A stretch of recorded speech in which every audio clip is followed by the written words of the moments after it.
Kreatif dan inovatif semakin dituntut pada era digital saat ini. Bagaimana anak muda menjawab tantangan dan memanfaatkan peluang ini? Ikuti perbincangan saya bersama dengan Lestari Sagita. Ia adalah salah satu anak muda yang berhasil memanfaatkan media sosial untuk berkreativitas. Seorang konten kreator kelahiran 22 tahun yang lalu ini membuat banyak sekali konten-konten menarik di media sosialnya, khususnya tentang edukasi. Lestari meyakini dunia ini bisa membuat prospek yang sangat baik untuk kedepannya. Dan saudara, inilah Bukan Basa-basi. Pemirsa, perkembangan dunia digital ini menuntut kita untuk kreatif dan juga inovatif. Lalu bagaimana kita menjawab tantangan untuk generasi muda dalam perkembangan dunia digital ini? Mari kita temui salah satu anak muda yang sangat kreatif dan juga inovatif hari ini, Lestari Sagita. Halo Tari, apa kabar Tari? Halo Kak Nada. Sehat ya? Alhamdulillah sehat. Gimana kakak juga kabarnya? Alhamdulillah, seneng banget. Fresh kita matching lagi ini pink biru. Iya nih. Kalau sekarang tuh cewek kue ya. Oke, kita sambil jalan-jalannya ngobrol-ngobrol nih, seneng banget. Tari lagi sibuk apa sih sekarang Tari? Kalau untuk sekarang Lestari sibuknya ngembangin bisnis Kak, juga lagi persiapan untuk wisuda di bulan ini dan juga congratulations. thank you. Sarjana? Yep, sarjana komputer. Komputer. Yep. Oke. Jadi sarjana komputer, kemudian juga punya bisnis, tapi saya lebih tertarik lagi nih Tari di usianya yang muda, jadi berapa tahun nih? Alhamdulillah masih 22. Masya Allah 22 tahun, terus kamu menjadi konten kreator. Iya, betul. Aku mau nanya dulu dong, gimana sih awal mulanya kamu jadi konten kreator, sejak tahun berapa sih Tari? Kalau untuk konten kreator itu mulainya di tahun 2020. Di 2020 itu Lestari Kak sedang mengikuti ajang pemilihan Putri Hijab Sumatera Selatan. Terus setelah kepilih di Putri Hijab Sumatera Selatan, Lestari juga dipercaya untuk berangkat ke nasional, yaitu ke Putri Hijab Indonesia. Nah di saat itu Lestari dituntut untuk belajar bagaimana bisa merawat diri, mempercari diri, juga membuat konten-konten yang bermanfaat untuk sekitar Lestari. Awalnya belum jadi sebenarnya? Awalnya belum. Kayak biasa aja ya? Malah kalau mau make up, mau pakai baju itu bingung mau pakai apa, make up juga nggak bisa dulu Kak. Jadi dari waktu ke waktu belajar gimana cara bisa lebih baik lagi. Gitu. Berarti dulu media sosialnya juga masih media sosial pada umumnya gitu ya? Iya bener banget. Nggak seperti kepikiran. kayak upload foto, udah upload foto aja. Gitu. Jadi setelah di 2020 itu, setelah kamu ikut ajang itu, ternyata itu menginspirasi gitu. Iya bener banget. 2020 itu kalau nggak salah udah pandemi kan ya? Iya. Nah itu lagi matang-matangnya pandemi itu. Lagi matang-matangnya pandemi. Nah itu biasanya tuh kan orang WFH gitu, kuliah juga dari rumah yang nggak ke kampus gitu secara online. Nah apa sih kamu kok jadi kepikiran bikin konten kreator? Apakah karena kegabutan ini gitu selama masa pandemi ya kan? Bisa jadi ya. Jadi karena mungkin ya Kak, karena Lestari itu lebih suka ngedit juga, ngedit video, ngedit foto, dan juga pokoknya lebih banyak daripada main HP aja gitu kan. Mending manfaatin HP-nya itu buat yang lebih bermanfaat, seperti ya Lestari belajar edit video, edit foto dan lain sebagainya dengan tema-tema yang Lestari kuasain gitu. Berarti ini baru juga belajarnya atau emang udah bisa gitu, udah lama? Kalau untuk belajar video itu, edit video, edit foto udah awalnya udah masuk kayak waktu kuliah, awal-awal kuliah. Jadi waktu awal-awal kuliah Lestari alhamdulillah udah bisa. Tapi kayaknya tugas-tugas aja gitu ya. Iya benar. Tugas, gak kepikiran ini bakal jadi sebuah profesi gitu. Iya benar banget Kak. Oke. Nah ide mulanya apa sih isi konten pertama kali itu Tar? Isi kontennya lebih ke, kan karena kemarin acaranya itu lebih ke ada Putri Hijabnya ya Kak. Jadi waktu itu Lestari pakai hijab, dan waktu itu konten awalnya malahan bukan kayak lebih tentang edukasi, tapi lebih ke bagaimana memakai hijab kayak gitu. Jadi lebih ke fashionnya dulu. Tapi seiring waktu Lestari juga ikutin banyak jadi pemateri dan lain sebagainya. Materi-materi kayak ada kayak tips public speaking dan juga menjadi seorang content creator, ide-ide edit video dan lain sebagainya itu tertanam di diri Lestari. Jadi Lestari menerapkan itu gitu. Berarti memang ini kamu belajar dari nol bener nggak sih, Tar? Alhamdulillah ya. Iya ya, dari awal banget gitu ya, Mm-mm. dari awal-awal yang nggak ada ide sama sekali gitu ya, tiba-tiba ternyata sekarang sudah berapa sih followersnya kalau boleh tahu? Instagram ya ini ya? Iya, kurang lebih 20 ribuan Kak. 20.000, wow luar biasa. Dan itu membangunnya berapa lama, Tar? Kurang lebih 2 tahun Kak. 2 tahun? Iya. Oke, cepet juga ya 2 tahun jadi 20 Agak susah ya Kak. Susah ya itu ya, Tar, lumayan, ya? lumayan. Aha. Lumayan agak Nggak nyangka nggak sih dulu ternyata followersnya bakal segini atau memang ditargetkan gitu? lebih nggak nyangka aja sih Kak. Kalau Wow. target belum ada. Soalnya kan kita ngiring aja sih kalau untuk pengikutnya. Mm-mm. Nyangka nggak kalau ini menjadi sebuah, jadi enak gitu ya, maksudnya sebuah profesi yang kamu bidangi, yang awalnya juga cuman sebenarnya tuntutan dari putri hijab itu ya awalnya? Iya bener, awal-awalnya dari Oke. situ. Terus ternyata apa, engagement dari followers banyak gitu? Alhamdulillah banyak Kak dari situ. Terinspirasi untuk ngebuat konten-konten yang menarik-menarik. Nah, Iya. idenya gimana? Idenya kita jalan lagi yuk sih. Boleh. Sambil idenya awal mula hijab, terus Iya, ternyata dari sekarang hijab. udah fokus ke mana tadi? Udah ke pendidikan ya? Udah katanya? ke edukasi lebih Edukasi. tepatnya. Mm-mm. Nah, apa tuh yang membuat kamu kepikiran untuk membuat konten edukasi? Ada yang menginspirasi nggak atau apa tuh? Kebanyakan kalau dari audiens sih Kak, kalau untuk tema bagaimana, padahal anak-anak tuh pada nanya, Kak gimana sih public speakingnya bagus, terus gitu. bagaimana sih Kak bisa percaya diri di depan umum, terus bagaimana sih Kak lebih tepatnya percaya bahwasannya kakak tuh pede banget kayak gitu ngomong di depan umum. Nah dari situ kayaknya lebih asik nih ya kalau kita kasih informasinya, kasih infonya kayak gitu, seperti itu. Oh, jadi sebenarnya kamu tuh membuat konten tuh juga tuntutan dari para followers yang banyak bertanya, daripada ngejawabin satu-satu ya udah bikin aja gitu nggak Iya sih? benar. Lebih tepatnya ide kontennya dari audiens Kak. Wah. Jadi banyaknya mereka yang request nih Kak buat ide konten yang lebih ini kayak gitu, seperti itu. Berarti kamu maksudnya followers kamu lebih ke anak-anak muda yang ingin terinspirasi, Iya, ingin benar. bisa percaya diri gitu ya, Benar Tar, ya? banget. Terus kamu juga apa ya, memberikan informasi-informasi itu based on experience gitu nggak? Atau memang kamu Iya nyari-nyari benar, juga dari referensi? experience juga. Tapi karena alhamdulillah kan mereka tuh banyak nanya Kak gimana bisa. Alhamdulillah Sari waktu itu pernah ikut pertukaran pelajar juga ya Kak. Jadi karena ikut pertukaran pelajar mereka juga nanya gimana bisa ikut itu, bisa lulus programnya seperti itu. Kamu bikin konten juga. Iya benar. Dan di situ banyak sekali juga Iya, yang benar tertarik dan terinspirasi. Semakin menarik nih, Tari, saya mau lebih banyak lagi mengulik-mengulik tentang ide-ide. Terus gimana sih anak muda saya juga ikut terinspirasi gitu. Kok saya main Instagram ya gitu-gitu aja ya, nggak kayak Tari yang sudah menghasilkan lah dalam arti dan juga Alhamdulillah, bisa menginspirasi Iya orang benar banyak. banget. Pemirsa, semakin menarik perbincangan kami akan segera kembali. Tetaplah di Bukan Basa-Basi.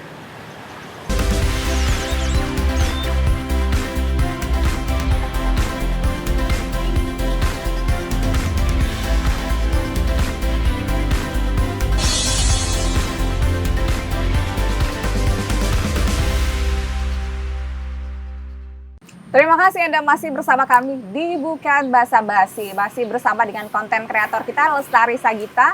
Senang sekali semakin banyak inspirasi-inspirasi yang bisa kita dapatkan untuk menjadi konten kreator, khususnya untuk Anda yang milenial ini. Nah, Tari, ini kita udah ngobrol-ngobrol gimana sih awal mulanya kamu jadi konten kreator. Nah, ini nih kadang-kadang nih ya, orang tuh suka ngeliat tuh jadi konten kreator tuh maunya viral aja tadi Iya, gitu, benar. terkenal gitu, nggak tahu prosesnya tuh gimana, tahapannya gitu. Makanya saya nanya tadi, 20.000 2 tahun tuh gimana, mudah nggak? Susah Kak, tadi bilang itu susah. Nah, tahapan-tahapan kamu, ide-idenya dapat dari mana? Awal mulanya, ya saya harus bikin ini.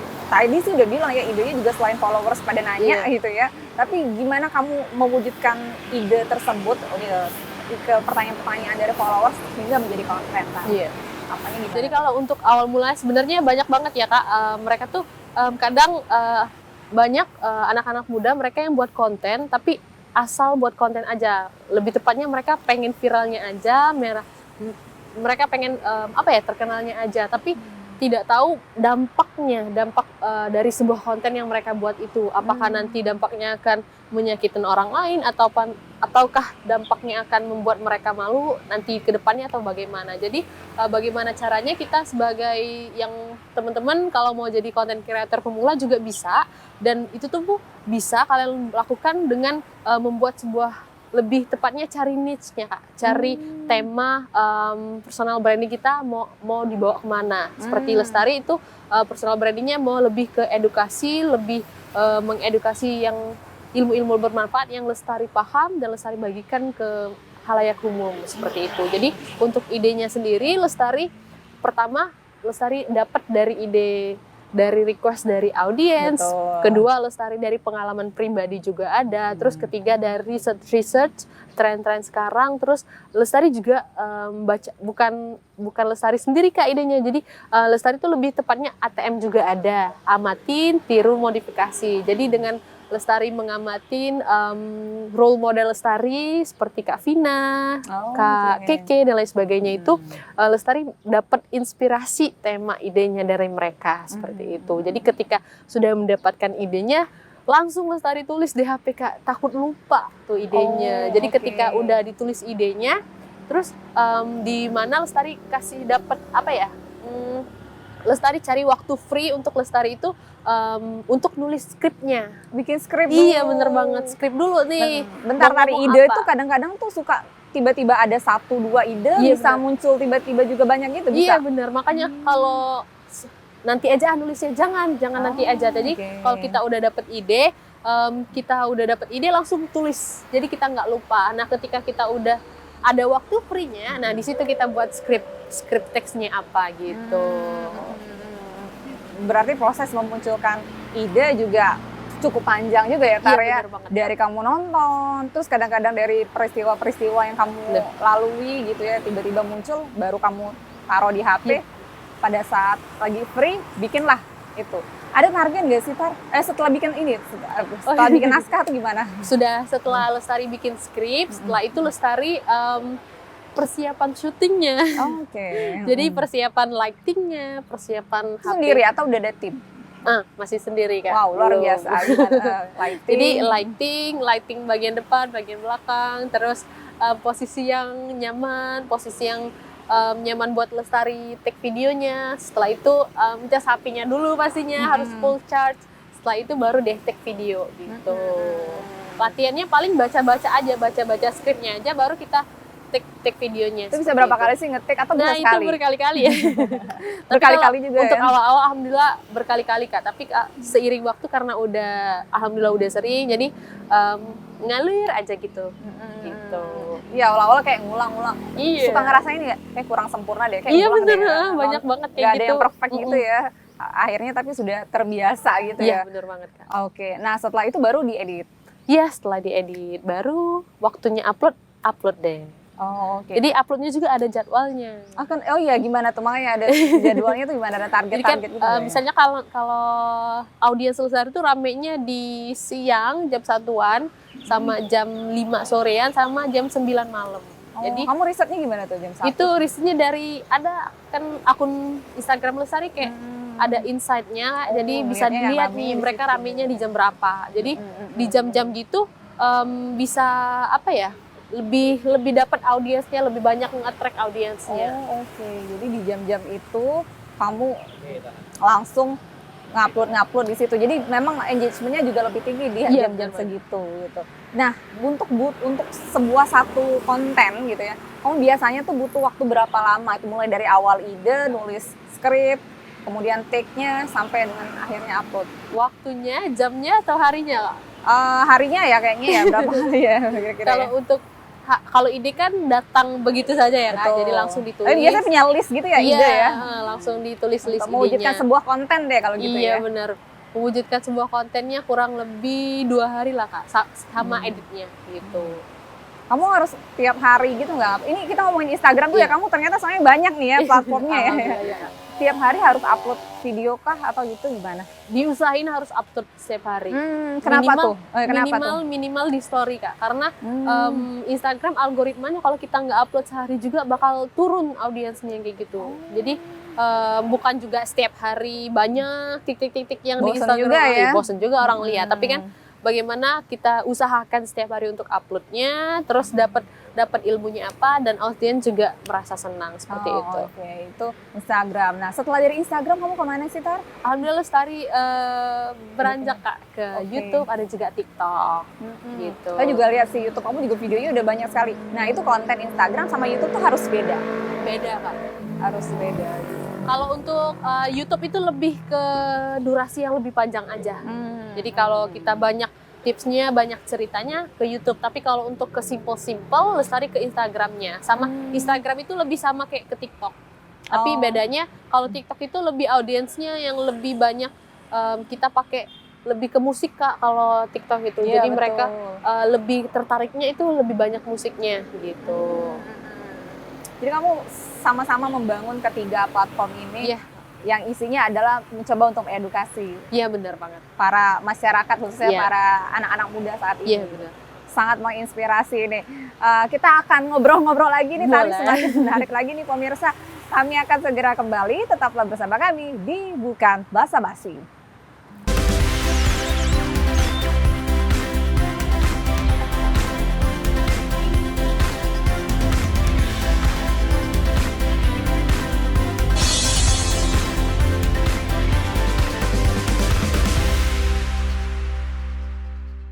Terima kasih pemirsa, Anda masih bersama kami di Bukan Basa-Basi. Semakin menarik saya ngobrol dengan Lestari hari ini, konten kreator muda kita yang sangat kreatif dan juga sangat aktif nih. Kita tadi udah ngobrol-ngobrolin tentang media-media sosial yang digunakan oleh Lestari untuk membranding diri gitu ya, mulai dari Instagram, YouTube, kemudian dari TikTok. Nah, kita ngomongin tren sih sekarang, Tari. Kamu sendiri nih ngebuat ini selain kamu ingin mengedukasi, selain permintaan dari followers gitu ya, kamu ngelihat tren juga nggak sih kira-kira anak muda sekarang, karena segmennya anak muda ya, anak muda sekarang nih senengnya apa sih?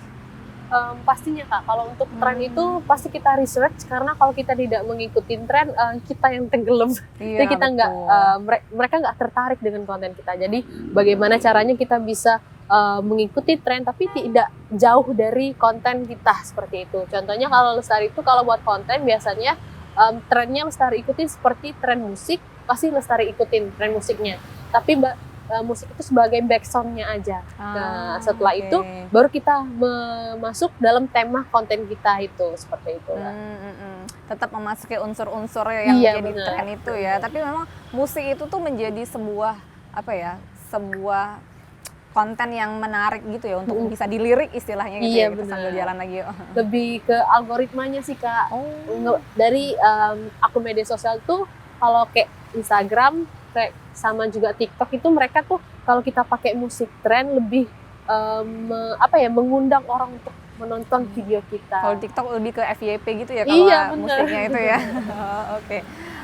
Nar, ini gimana sih kamu sebagai anak muda sangat merasakan sekali dong dampak dari digital ya, dunia digital ini gitu ya. Kamu bisa ini juga nggak? Maksudnya ini juga cukup menghasilkankah juga selain menambah wawasan, menambah relasi gitu ya, dan juga bisa menghasilkan kah untuk umur 22 tahun mahasiswa karena kemarin masih ya, sekarang aja yang baru lulus ya, gitu. Gimana tuh Tara? Alhamdulillah kalau untuk sekarang bagian itu alhamdulillah Lestari udah dapet Kak. Beriring waktu karena kita juga nge-branding diri, ngebuat personal branding kita alhamdulillah bisa disukai sama banyak orang, dan itu ngebantu Lestari juga. Oke, ini tantangannya ya. Kalau kita bicara yang manis-manis sekarang, tantangannya sih kamu pernah dapat haters nggak, atau pernah ngerasa aduh kayaknya buntu deh idenya kayak gitu, gimana tuh Tara? Pasti dong Kak. Kalau untuk bagian kayak namanya kalau kita bilang tuh netizen ya Kak. Netizen. Jadi banyak netizen yang mungkin yang kurang suka, mungkin yang nggak terlalu suka dengan konten kita, tapi bagaimana kita sebagai kreatornya, bagaimana kita sebagai pembuatnya itu tidak terbawa emosi lah gara-gara netizen tadi, seperti itu. Jadi bagaimana kita menanggapin hal-hal itu bisa membuat kita tuh lebih termotivasi, lebih semangat terus buat konten. Pernah baper juga nggak? Baper ada pasti ya. Biasanya ngata-ngatain gitu-gitu ya, ada juga ya haters begitu. Hatersnya biasanya pakai fake account sih Kak. Gitu. Sebenarnya itu fans yang tersembunyi sih ya sebenarnya. Ngapain perhatiin ya? Iya gitu bener ya, banget. gitu. Lebih mereka banyak tahu kita kayak gitu kan. Iya, niat banget sampai bikin fake account Iya. gitu kan ya, untuk mau ngatain gitu. Iya. Ya. Jadi itu lebih ke motivasi aja. Iya benar. Jadi nggak seindah semulus ada jalannya gitu, Iya, banyak enggak sekali dong. tantangan. Nama juga kehidupan toh. Betul sekali, tantangan-tantangan yang ada. Dengan kamu semakin berkembangnya dunia digital ini sih, apalagi sih kira-kira kedepannya tuh bakal apa sih, ide-ide kreatif apalagi sih yang bisa dikembangkan kalau kita ngelihat sekarang, Tar? Kalau untuk di zaman sekarang itu lebih banyaknya tren kolaborasi, Kak. Oke. Jadi karena kebanyakan kan orang tuh lebih saat ini tuh lebih takut pesaing. Tapi bagaimana caranya pesaing itu sebagai kolaborasi atau partner kita. Jadi ketika kita bisa memanfaatkan keadaan tersebut, kita bisa berkolaborasi, maka lebih banyak orang yang dapat manfaatnya dari yang kita buat konten itu gitu. Jadi gimana nih untuk menghadapi masa-masa persaingan yang semakin kuat dengan semakin banyaknya konten kreator yang lain, kemudian juga di dunia digital juga akan semakin berkembang ke depannya nih. Untuk ngatasinya pastinya kita harus kuat dulu, pastinya mental ya Kak. Iya betul. Mental Karena akan kita, banyak haters lainnya. Iya benar, gitu ya. mental juga harus kuat. Terus bagaimana kita tetap memperkuat branding kita, tetap bisa mencari ide-ide yang lebih kreatif, lebih menarik, lebih bisa diminati para audiens kita gitu. Yang pasti harus memperkuat branding tadi ya yang Pasti kata Lestari itu ya, karena kalau kita udah kuat brandingnya ya mau apapun itu Pasti bisa. pasti bisa. Wah, luar biasa. Aku mau ini dong, Tar, kamu boleh bisa memotivasi teman-teman di luar sana yang masih muda, yang kepikirannya pengen punya duit banyak aja tapi instan gitu, bahwa nggak semudah itu gitu ya, untuk tapi tetap bisa berkreativitas, karena sebenarnya dunia ini nih bisa digunakan dengan Iya, maksimal benar. mungkin, dan potensi itu bisa digunakan dengan maksimal. Tar, gimana? Baik untuk teman-teman semua yang lagi nonton, yang lagi lihat nih, kita lagi sharing session bareng, bagaimana kita lihat bahwasannya HP kita yang kita gunain setiap hari, yang kita pakai scrolling setiap hari gitu, itu bisa buat manfaat bagi semua orang. Apapun pribadinya itu bisa manfaat di diri kita sendiri. Bagaimana caranya kita bisa berkreasi dengan diri kita bisa berkreatif, lebih kreatif dan lebih lebih mendapatkan manfaatnya dari konten-konten yang kita buat. Jadi jangan takut untuk memulai. Ketika kita sudah mau memulai itu pasti ada aja jalannya. Jadi jangan takut untuk memulai, jangan takut untuk mencoba hal-hal baru, keluar dari zona nyaman kita. Dan jangan putus asa ya. Iya, nanti bener banget. Gagal dikit kayak followersnya dikit, udahlah Iya, kayak cocok dia jadi- bukan bakat dia jadi content creator gitu. Iya bener banget Kak. Jadi kalau untuk konten creator bukan temanya edukasi aja, banyak Kak. Ada kayak fashion, ada juga make up, juga ada kontennya seperti itu. Juga ada kayak daily life, vlog dan lain sebagainya. Banyak banget tema-temanya yang kalau kalian mau pasti ada aja kayak gitu.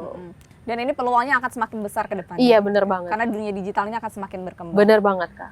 Luar biasa. Tari, terima kasih sekali. Ini sangat menginspirasi sekali. Saya ngobrol sebentar sama Tari udah kepikiran, wah Instagram saya mau diapain. Nanti belajar sama Tari ya kalau kayak gitu. Baik, sukses selalu Tari. Mudah-mudahan kedepannya juga apa yang diinginkan, kemudian kontennya juga semakin bermanfaat dan mengedukasi bagi jiwa-jiwa muda yang ingin seperti Tari juga, ingin kreatif seperti Tari juga. Baiklah pemirsa, inilah Bukan Basa-Basi. Hari ini kita senang sekali ada anak muda yang sangat kreatif, yang ingin berkembang dan juga ingin mencoba berbagi ilmunya semakin banyak kepada masyarakat, agar kita tahu juga bahwa dunia digital ini bukan hanya untuk main HP doang kalau kata Lestari tadi, tetapi dunia digital bisa dimanfaatkan dengan baik untuk mengedukasi dan juga pastinya menghasilkan cuan yang positif. Dan saya Nada Nasyaya pamit undur diri, sampai berjumpa di Bukan Basa-Basi selanjutnya. Sampai jumpa.